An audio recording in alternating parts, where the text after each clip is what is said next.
Oi pessoal, Dr. Cleberson aqui. Hoje a gente vai falar de um assunto que todo dia o oncologista responde no seu consultório. A gente vai falar sobre um exame chamado PET scan. Bom, o que a gente vai falar sobre esse exame hoje? A gente vai falar o que é que ele é, para que serve, quando que o paciente deve fazer, quando que o paciente não deve fazer esse exame, né? Esse é um teste que ele é questionado todos os dias no nosso consultório por pacientes que são informados a respeito dele, às vezes pelas mídias sociais, às vezes pesquisando na internet, às vezes conversando com alguém conhecido, um amigo, um familiar. Então, hoje nós vamos esclarecer essas dúvidas sobre o exame PET scan. Bom, primeiro, esse exame, cujo nome correto seria PET-CT, ele é, na verdade, o uso combinado de dois exames antigos, dois exames que a gente já usa na medicina há bastante tempo. Um dos exames é a cintilografia e o outro exame é a tomografia computadorizada.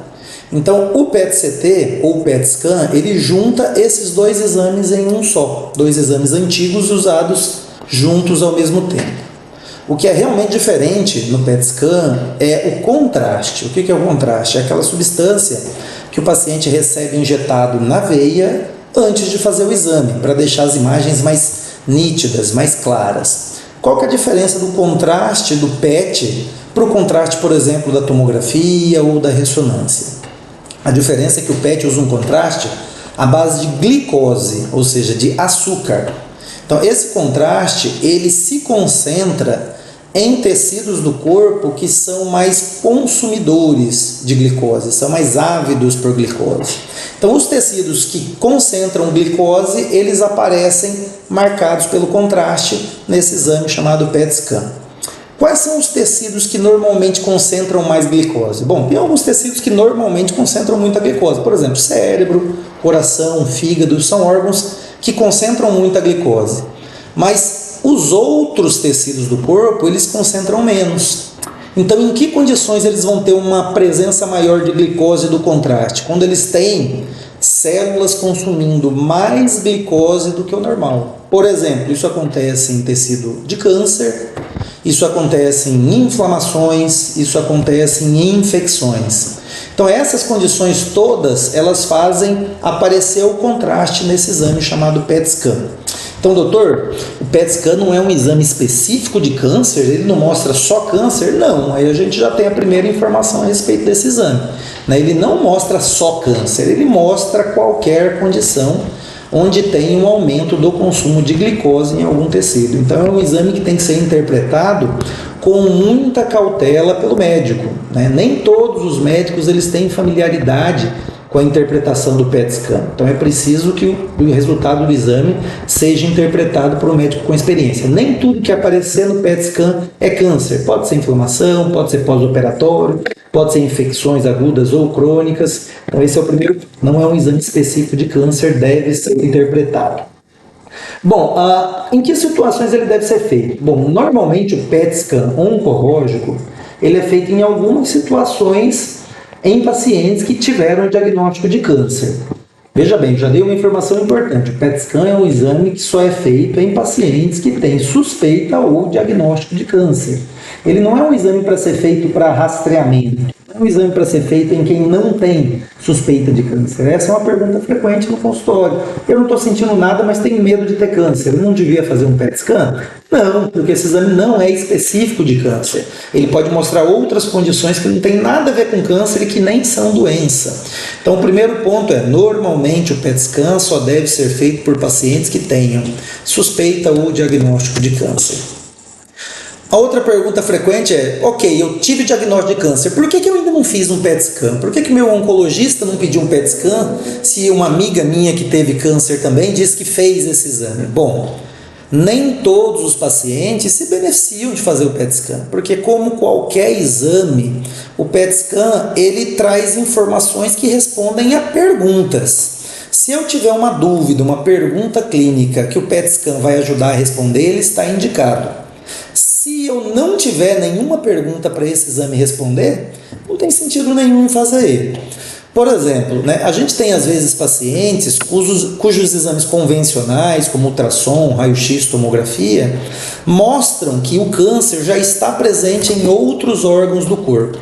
Quando eu já tenho essa informação de que o câncer está presente em outros órgãos do corpo, o PET ele perde muita utilidade, porque se eu já sei que eu tenho câncer fora do local de origem, espalhado, vamos dizer assim, em outras partes do corpo, não tem muita pergunta para o PET scan responder.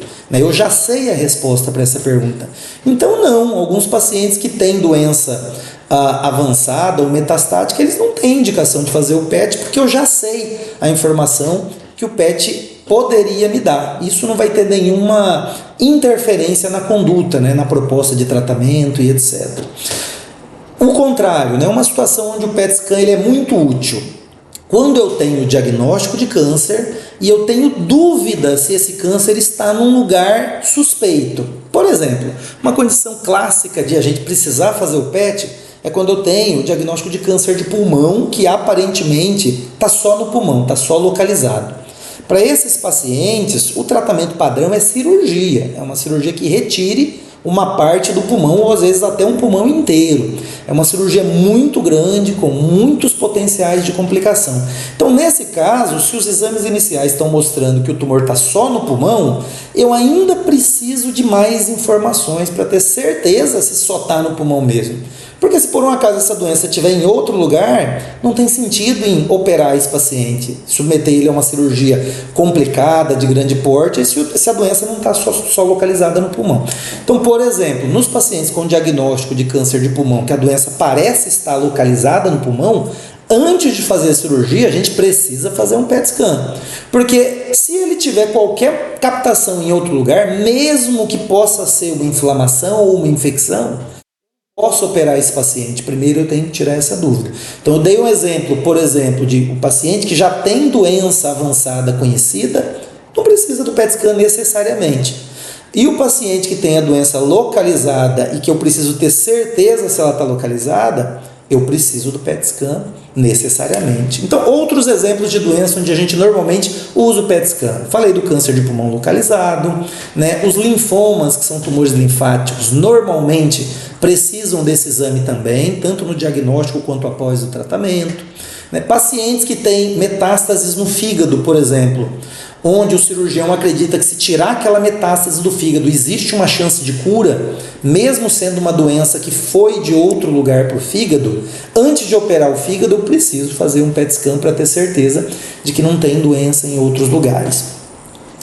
Quando que eu não preciso fazer esse exame? Eu já dei um exemplo, quando eu já sei que a doença é avançada, é disseminada. Ora, eu já tenho essa informação, não tem sentido de eu precisar de um exame só para dar uma resposta que eu já tenho. Não vai mudar a conduta de tratamento, correto? Outras situações onde eu normalmente não devo fazer o PET scan.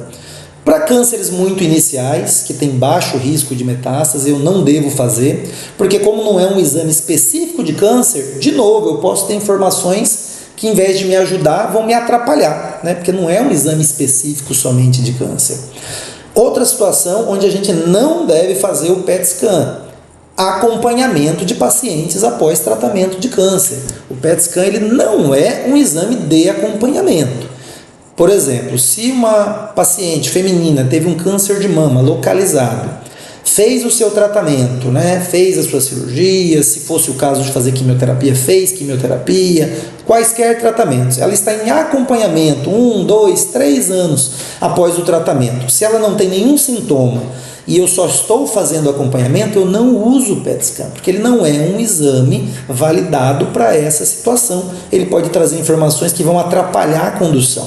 Então existe o protocolo de segmento para cada tipo de câncer, mas normalmente eles não envolvem PET scan.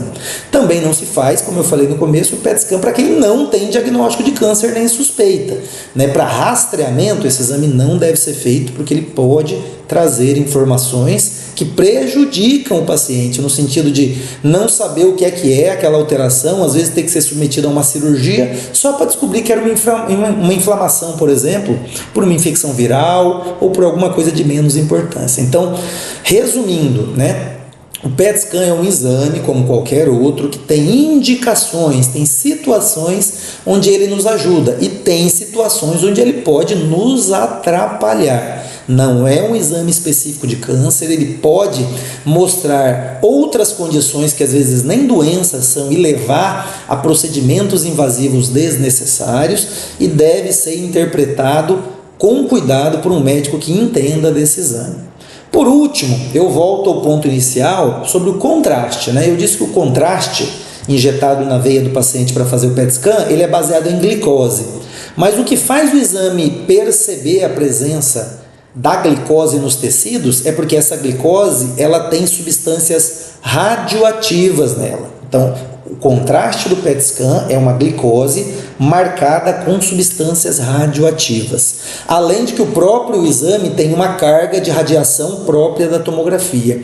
Então, também temos que ter muita parcimônia, muito cuidado em ficar expondo o paciente a doses de radiação desnecessárias quando esse exame não é bem indicado, certo, gente? Então, é totalmente compreensível que o paciente oncológico ele tenha muita ansiedade, especialmente com coisas que pareçam novidades, que pareçam altamente tecnológicas, mas o PET scan não é um exame totalmente novo, ele usa tecnologias já conhecidas e ele deve ser sempre indicado para responder uma pergunta específica, certo? Não devemos expor o paciente a esse exame desnecessariamente.